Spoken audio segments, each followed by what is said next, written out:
Here talking Metroid, for the Wii exclusively. Nintendo's new Samus Aran game, of course, developed by Team Ninja this time around. It's a little bit different. Why? Well, it's a little bit different than the last Metroid games that we most people played, in the sense that it's a side-scroller again, like the classic Metroid, and there's a story. There is a story, which is more than you can say for most Metroid games, whereas there is a point A, point B to a story, typically. There's never been this much depth to the Samus Aran character, and maybe for the worse.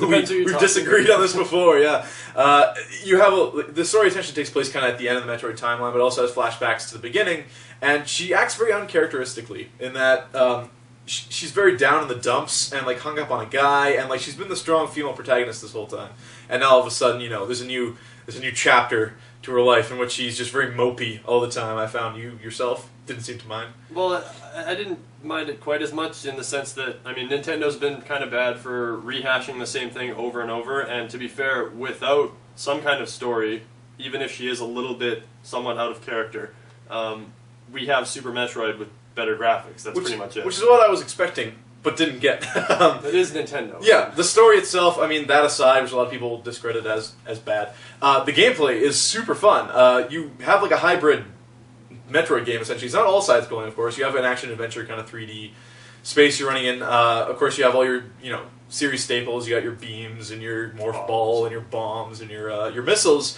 which you actually go into first person to use them, which is very strange, because, I mean, the transition is almost flawless. Like, you have your controller held sideways, of course, where you're running around, you're shooting, you're jumping, and then when you want to, of course, shoot a missile, you turn the thing towards the TV, and the game switches. But it throws you out of whack. Like, I found, like, when I'm switching, all of a sudden, it takes me a second, personally, to just kind of readjust myself and figure out what's going on. So there's also parts where you have to investigate, like, a room or something like that. So you have to go into first person and kind of scan things that are out of the ordinary, which is really brings down the game, like, just slows the pacing to a halt. And that being said, the game itself is a fair length, what, 6 to 8 hours?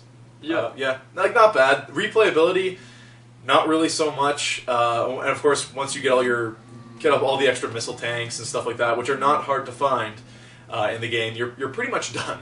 That is the one thing about the story. Like, with any story-driven game, especially one like this, it's not too deep. I mean, you don't really want to play through it again, whereas like with Super Metroid, where it's a little less story-heavy, I mean, you can blast through that over and over and over again. The thing with Metroid is it's always been a big speedrunning game. Like the Game Boy Advance ones, Super Metroid, like your first time through, you're going to take a long time, you're going to go through maybe 6 hours, but there are people who can get through it, with the different endings and stuff. It's always been in Metroid, like, blast through the thing in like 2 hours or less, like collect everything and beat it that fast. That's always been the underlying Metroid replayability kind of thing. So that kind of goes out the window with this one. Yeah, not really there. Otherwise, Team Ninja could have done a lot worse. They made 2 major changes to Samus that I'm sure the fanboys are happy with. Other than that, what do you give Metroid Other M? Well, I'm not a huge Wii fan to begin with, but this is probably the most engaging thing I've played on the system in a long time. And it looks amazing. And it looks really good. All the cutscenes are blown up full screen, and for the Wii, pretty spectacular. Can't ask for much more. So that being said, though, I mean, decent game. I like the story personally.